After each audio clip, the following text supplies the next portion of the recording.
Basic शिक्षा के सभी शिक्षक साथियों को मेरा प्रणाम है, नमस्ते है। माननीय सुप्रीम कोर्ट में आए हुए एक ऐसे आदेश ने आज बेसिक शिक्षकों में एक खलबली मचा दी। लगभग लाखों की संख्या में ऐसे शिक्षक जो आज भी किन्हीं कारणों से टीईटी उत्तीर्ण नहीं कर सके हैं, वे आज बड़े ही संदेहास्पद स्थिति में हैं कि उनकी नौकरी का क्या होगा।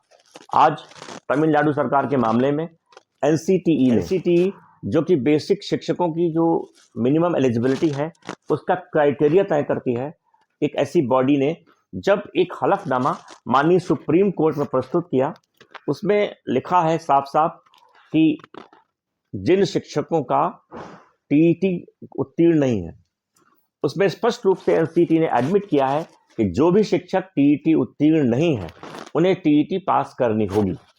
बहरहाल उस आदेश के अलग अलग पैराग्राफ हैं और उसके अलग अलग एक्सेप्टेंसेस हैं। बता दूं आपको कि पूरे आदेश को, पूरे एफिडेविट को, हलफनामे को पढ़ने के बाद अलग अलग इंटरप्रिटेशंस हो रहे हैं, अलग अलग उसकी व्याख्याएं हो रही हैं। कुछ लोग कह रहे हैं कि जो भी शिक्षक हैं वर्ष 2010 से पहले के नियुक्त, उन सभी शिक्षकों को टीईटी उत्तीर्ण करना अनिवार्य होगा, नहीं तो उनकी नौकरी चली जाएगी। कुछ का मानना है कि नहीं, ऐसा नहीं है, वो आदेश 2010 के बाद वाले शिक्षक जो नियुक्त हुए हैं उन पर लागू होता है। बहरहाल पूरे मामले की जानकारी के लिए मैं आया हूं और आपको बताऊंगा कि उस एनसीटी के आदेश से कौन से शिक्षक प्रभावित होंगे, किन शिक्षकों पर वो आदेश लागू होगा और वे शिक्षक जो कि बहुत ही वर्षों से प्रमोशन की राह खोज रहे थे, उन पर इस आदेश का क्या फर्क पड़ेगा। अलग अलग मामलों के अच्छे जानकार और शिक्षक भर्ती में मुखियाची की भूमिका में रहे मेरठ के शिक्षक हिमांशु राणा से मैं बात करने की कोशिश करूंगा और जानूंगा इस विधिक मामले में उनकी क्या राय है और वो क्या कुछ कहते हैं, वो क्या संदेश देते हैं उन शिक्षकों के लिए जो कि नियुक्त तो 2010 के पहले के हैं, लेकिन किन्हीं भी कारणों से उनका एनसीटी का जो भी लेटेस्ट गाइडलाइन है उसको वो फॉलो नहीं कर रहे हैं। क्या उनकी नौकरी बचेगी या चली जाएगी, या फिर उनको इस वृद्धावस्था में टीईटी और सीटीईटी की परीक्षा उत्तीर्ण करनी पड़ेगी। पूरे मामले की जानकारी बताऊंगा आपको इसी वीडियो में। आपने अगर हमारा चैनल सब्सक्राइब नहीं किया है तो कर लीजिए और बगल में लगी घंटी दबा दीजिए ताकि लखनऊ लेंस पर आपको सारी अपडेट्स टाइम टू टाइम देता रहूं। आइए बात करते हैं मेरठ के शिक्षक और कोर्ट में विधिक मामलों के अच्छे जानकार हिमांशु राणा जी से।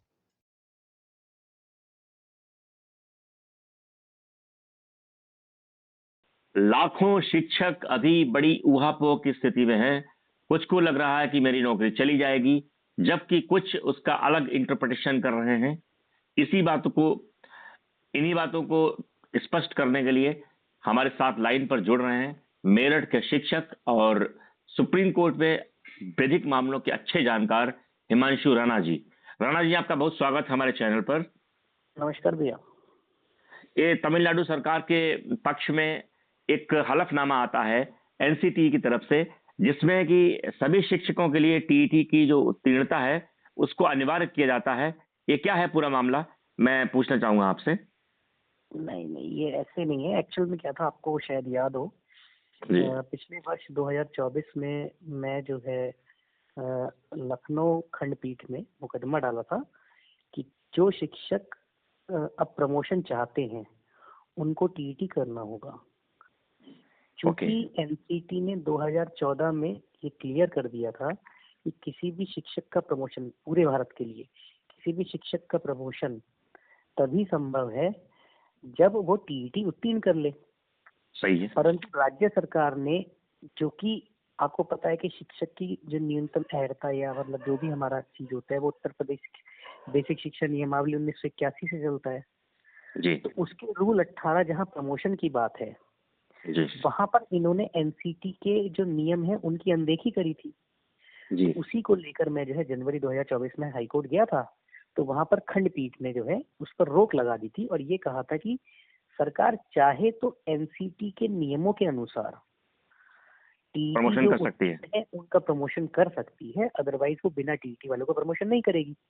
आपका ग्रीवांस सर यही था कि आप लखनऊ पीठ में गए थे यह मांग करने के लिए कि जो शिक्षक टीईटी उत्तीर्ण नहीं है उनका प्रमोशन ना किया जाए। जी। हाँ, तो उस पर मेरी बात को सही मानते हुए कोर्ट ने ये कह दिया था कि ठीक है, फिलहाल हम सरकार की प्रक्रिया जो कि बिना टीईटी के चालू है, इस पर हम जी स्टे लगा रहे हैं, और सरकार चाहे तो टीईटी वालों का कर सकती है, पर बिना टीईटी वालों का ये नहीं कर सकते। ठीक है। बिल्कुल। खैर, ये मैटर में एनसीटी से स्पष्ट जवाब मांगा, एनसीटी ने जवाब नहीं दिया था। देन आपका जो है राज्य सरकार ने भी जवाब नहीं दिया, क्योंकि राज्य सरकार इसी प्रकार का एक मैटर जो है जी तमिलनाडु, केरल और महाराष्ट्र का जो है सुप्रीम कोर्ट में चल रहा था, वो भी 2023 से हम देख रहे थे। तो जी उसमें क्या था भैया, उसमें क्वेश्चन फ्रेम हुआ 28 जनवरी 2025 में ओके कि एनसीटी ये स्पष्ट करे कि जो शिक्षक 2010 से पहले नियुक्त हैं या ओके 2010 के बाद नियुक्त हैं, तो जी क्या टीईटी करना अनिवार्य है उनके लिए, यानी जी प्रमोशन के लिए टीईटी करना अनिवार्य है। तो उस पर जी एनसीटी का आज स्टेट मतलब फॉरवर्ड स्टैंड आ गया है कि जो लोग अब प्रमोशन चाहते हैं 2010 के बाद, जी 2010 के बाद जो भी प्रमोशन चाहता है, चाहे वो उसकी नियुक्ति कभी भी हुई हो, चाहे वो 2001 से पहले हुआ हो, चाहे वो 2001 से 2010 के बीच में हुआ, चाहे 2010 के बाद में हुआ, नियुक्ति जी पाया हो, उसको अब प्रमोशन के लिए टीईटी करना पड़ेगा। यानी बिना प्रमोशन के अब टीईटी की प्रक्रिया किसी भी मतलब पूरे भारत में नहीं चलेगी।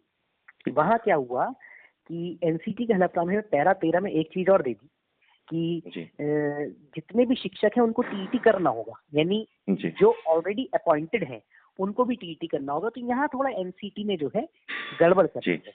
हालांकि एनसीटी का कहना सही है कि 2010 के बाद कोई भी नियुक्त हो, चाहे वो बीएड कभी भी किया हो, बीटीसी कभी भी किया हो, लेकिन जी 2010 के बाद अगर वो नियुक्ति पाएगा तो उसको टीईटी करना ही होगा।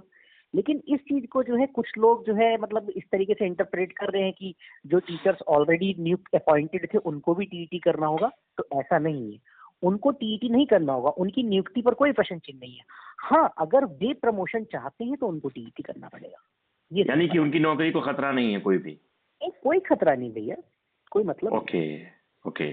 कुछ लोग अभी तक अपनी दुकानें लगा चुके हैं, सोशल मीडिया प्लेटफॉर्म्स पर पोस्ट डाल के याची बनाना शुरू कर चुके हैं और उन शिक्षकों को अपना पटिशनर बना रहे हैं जो कि टीईटी उत्तीर्ण नहीं थे। तो अगर वो इस विषय में 2010 से पहले अगर वो अपॉइंटमेंट लिए थे जी फिर और टीईटी पास एनसीटी नहीं ने थे। और टीईटी पास नहीं थे और एनसीटी ने ही उन्हें रिलैक्सेशन दिया था, तो ओके एक बात बताइए, कोई भी नियम आता है तो वो पूर्वगामी थोड़ी लगता है, यानी रिट्रोस्पेक्टिव तरीके से थोड़ी लगता है, वो तो प्रोस्पेक्टिव तरीके से लगेगा। तो 2010 में अगर कोई नियम आया तो वो तो आगे के शिक्षकों पे लागू होगा, बिल्कुल पूर्व सही के बात है। शिक्षकों को टीईटी करने की कोई जरूरत ही नहीं है। बट अगर वो प्रमोशन चाहते हैं तो वो टीईटी करना, यहाँ पर मद्रास हाईकोर्ट का जजमेंट अफर्म करेगा। मद्रास ओके हाईकोर्ट वो मेरे वाले ऑर्डर में लिखा भी हुआ है, मद्रास हाईकोर्ट के पैराग्राफ 100 में दे रखा है कि ऐसे शिक्षक जो 2010 से पहले अपॉइंटेड हैं, अगर वो प्रमोशन चाहते हैं तो उनको टीईटी करना पड़ेगा। जी अगर वो टीईटी नहीं करते तो उनकी नौकरी पर कोई दिक्कत नहीं है, उनकी नौकरी कंटिन्यू रहेगी रिटायरमेंट तक। सरकार के ओके द्वारा जो डीए वगैरह दिया जाता है, जो इंक्रीमेंट दिए जाते हैं, वो सब मिलेगा। बट जी अगर वो प्रमोशन चाहते हैं, प्रमोशन मीन्स अगर वो सहायक अध्यापक से हेड बनना चाहते हैं या जूनियर का सहायक बनना चाहते हैं, जूनियर का हेड बनना चाहते हैं, तो उनको उस पर्टिकुलर कैटेगरी का टीईटी करना पड़ेगा। सिंपल है। उनके जी ये जी नहीं है कि अगर उनकी नौकरी पे कोई बात पे कोई दिक्कत है कि अगर वो टीईटी नहीं करेंगे तो उनकी नौकरी जो है मतलब उनकी जो है नौकरी हटा दिया जाएगा या कुछ है, ये सब बेकार की बातें हैं। ऐसे लोग सर किसी का भला नहीं कर सकते हैं, सब बेकार की बातें हैं। बिल्कुल सही कहा आपने। एक बहुत बड़ी समस्या का समाधान दे दिया हमारे उन दर्शकों को, उन शिक्षक साथियों को जो कि अभी तक टीईटी उत्तीर्ण नहीं थे लेकिन प्राथमिक विद्यालयों में शिक्षक थे। यानी कि ऐसे लोगों को यही कहूंगा कि किसी को फालतू के किसी के झांसे में ना आए, ना जाकर के अपना सिर माताफोड़ी करें कोर्ट में, कोर्ट अपने आप करेगी। हाँ जी बिल्कुल बिल्कुल। बहुत बहुत धन्यवाद हमारे जुड़ने के लिए। और जो भी दर्शक हमारे चैनल को देख रहे हैं, सब्सक्राइब करें, बगल में लगी घंटी दबा दें ताकि आगे भी जितनी भी कोर्ट मामलों की जानकारियां होती हैं हम आप तक पहुंचा सकें। जय हिंद, जय भारत। बहुत धन्यवाद आपका राणा साहब। धन्यवाद। Thank you.